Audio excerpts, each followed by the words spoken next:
bonjour. Bonjour, Présentez-vous. moi c'est Aboubakar Aboutouré de FSD. Alors, que pensez-vous de certains Maliens qui disent que vous êtes en train de faire le coup d'État? Je suis désolé de répondre de cette manière. Ce n'est pas un coup d'État. C'est un public qui est sorti pour demander par le chef de l'État pour l'incompétence, pour mauvaise gestion, pour corruption et aussi pour une éventuelle partition du pays. Pour toutes ces raisons, nous avons demandé le départ du président de la République. Donc ce n'est pas anticonstitutionnel. Donc on ne peut pas parler de coup d'État.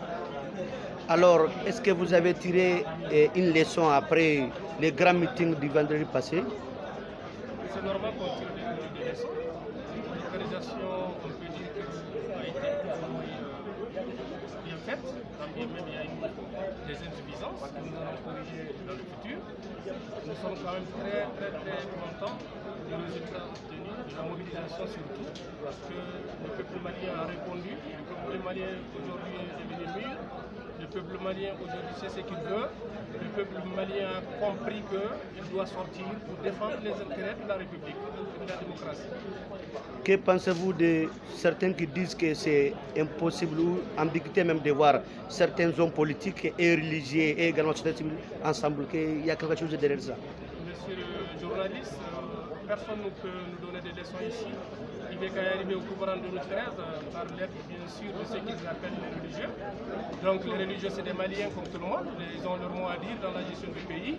D'ailleurs ils doivent être le garant de la chose. Donc s'il y a des problèmes, c'est normal que le politique et le religieux ensemble cherchent à trouver des solutions. Et c'est dans ce cadre-là que le FSD et la CEMAS et MK sont ensemble pour pouvoir trouver des solutions aux problèmes maliens. Quel est le mot que vous avez à l'endroit de toute la population malienne? Le dernier mot que j'ai annoncé à l'ensemble de la population malienne, c'est de rester mobilisé. Il reste beaucoup de choses à faire et on fera tout pour libérer le Mali de la gagerie, libérer le Mali de l'incompétence, libérer le Mali de la mauvaise gestion. Présentez-vous. Alors, EK et FSD se massent ensemble pour lutter contre, je ne sais pas, contre le président de la République ou bien chasser du président de la République au pouvoir. Pourquoi? Ce mot-là est très fort, ce n'est pas chasser le président de la République. Nous sommes en train juste de revendiquer les droits fondamentaux qui ont été bafoués par la gouvernance depuis un certain temps.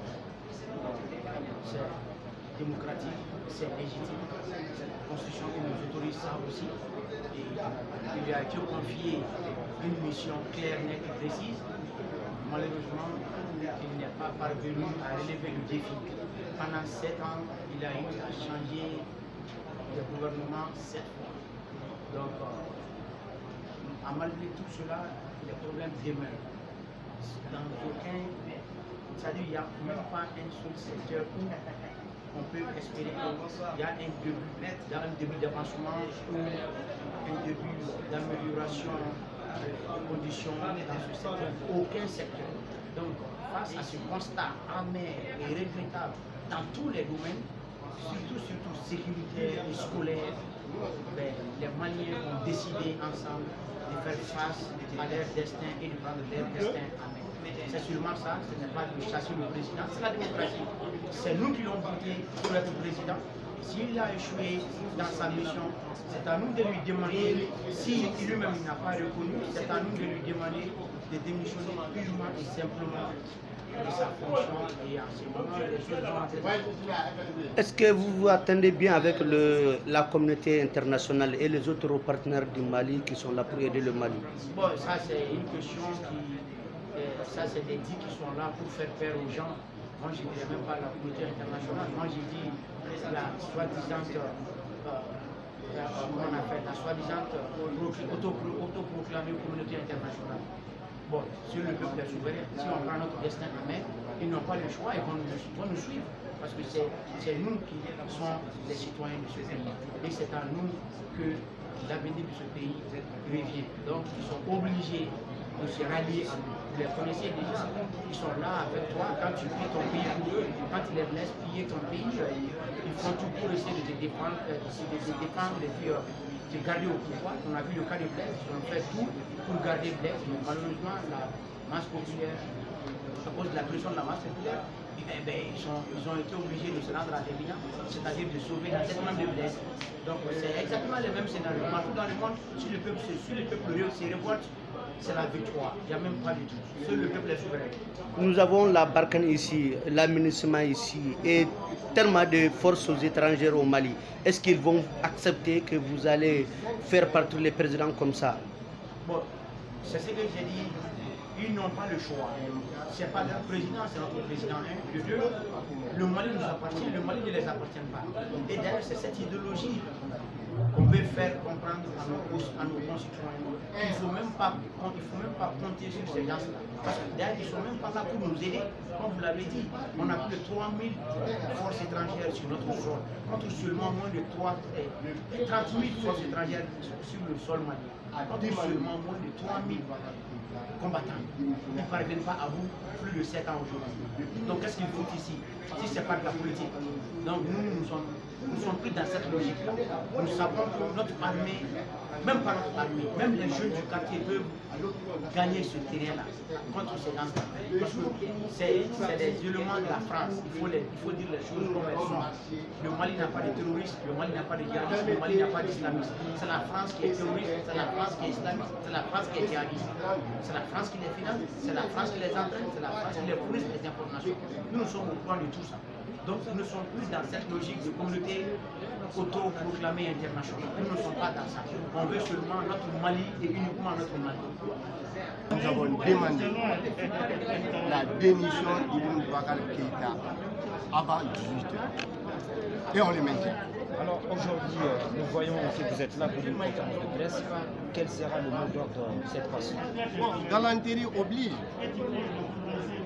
On doit quand même se retrouver quand même aussi pour dire un alléluia.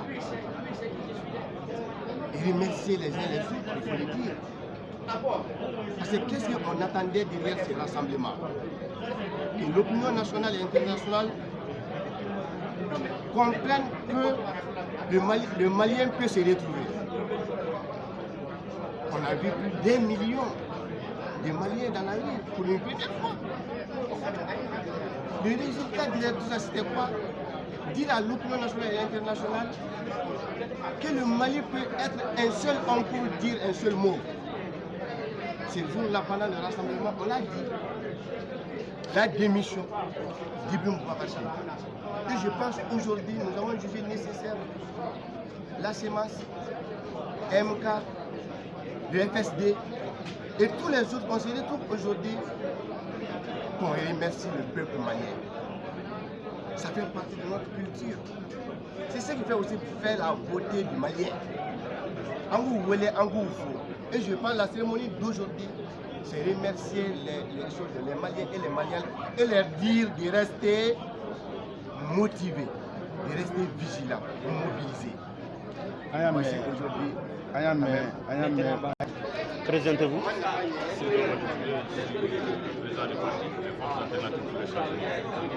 Alors, le meeting passé, que Malien peut penser après le meeting? Les Maliens, à l'appel du Mali, le peuple a répondu à l'appel.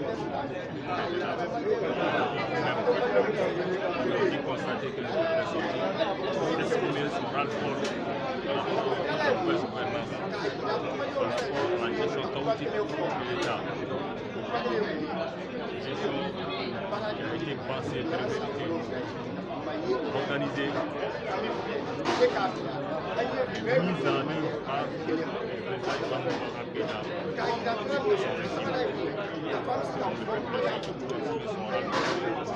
La gravité de la situation. Sinon, la situation est gravissime. On arrête. Il n'est plus avec les efforts du Boubacar Keïta. Le peuple est sorti pour dire il n'est plus avec le régime de Boubacar Keïta. Le peuple peuple a demandé tout simplement sa démission officielle. Voilà ce que nous pouvons, les enseignements qui nous pouvons tirer du grand rassemblement qui a eu lieu cette En parlant de la démission du président et encore son régime, est-ce que ça passe un coup d'État?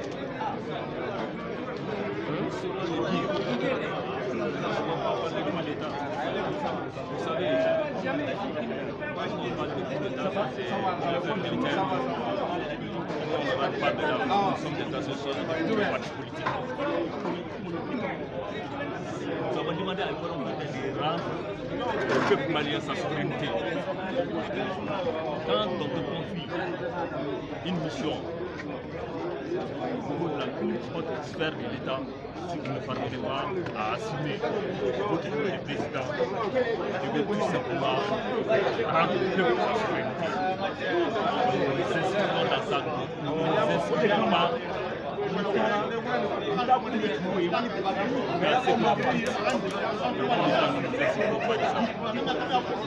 nous comptons sur la souveraineté du peuple. Nous demandons à l'État de rendre au peuple sa souveraineté. Le vote a été constaté, effectivement, il a passé aux élections. Mais il a failli à la mission, il a trahi son serment. Il a bafoué la Constitution, il a bafoué les lois de la République. Donc trop c'est trop. Voilà, nous demandons à l'État de rendre. Avez-vous appris la marche qui aura lieu, qui fera sortir plus de 3 millions de Maliens pour demander au président de la République de rester au pouvoir? Moi, je ne voulais pas de développement par rapport à cette situation. Chacun est libre. La Constitution permet à tout un chacun de marcher, de se rassembler, de faire des rassemblements pacifiques. Je ne saurais faire des détails par rapport à ça. Tout le monde est libre. De toutes les façons, ce qui a retenu, c'est qu'ils sachent qu'ils ne peuvent pas défier ce peuple-là qui est là aujourd'hui, déterminé, engagé, à aller jusqu'au bout. Alors s'il tend sa main aujourd'hui à vous pour négocier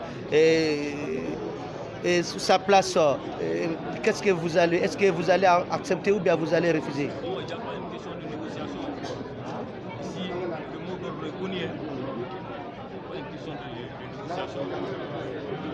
Nous, parti politique, association qui est rassemblée ici à la sémence, c'est un seul mot, la démission du départ. On n'a pas de négociation. Il n'y a pas de négociation à ça. Il a failli à sa mission, il a trahi la Constitution, il a bafoué le droit de la République pour le rendre impossible. Bien. Bonsoir. Veuillez vous présenter. Moi, je m'appelle Alors, Monsieur Koulibaly, vous venez juste de faire un meeting, on peut dire exceptionnel au Mali, mais est-ce que cela a servi une leçon au président de la République à qui vous avez demandé sa démission? de toutes les manières, je salue tous les auditeurs. Effectivement, le vendredi 5 juin, il y a eu des grands rassemblements à la place de l'indépendance. Le rassemblement avait comme but de demander au président la démission du président.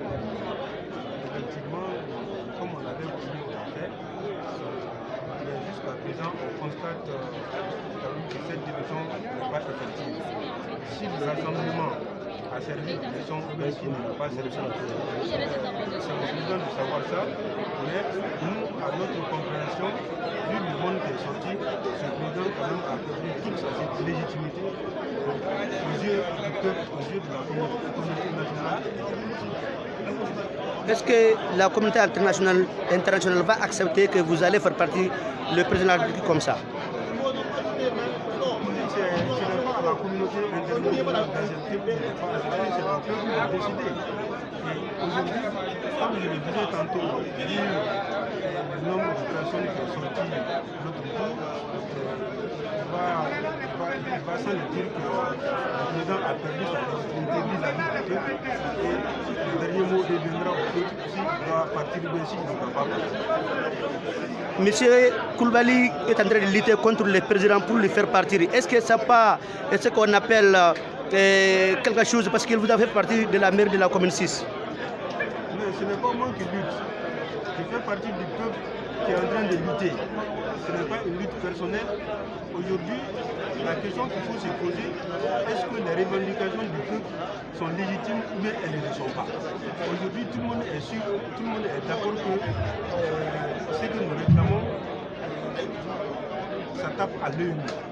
Il s'agit, entre autres, de la crise sécuritaire, de la crise institutionnelle, parmi tant d'autres. Est-ce que ces crises-là sont réelles ou bien elles ne le sont pas? Je crois que la question, ce n'est pas une cause individuelle. Alors, vous avez un mot à l'endroit de la population qui vous suit. Je demande à la population de rester mobilisée jusqu'à l'objectif final.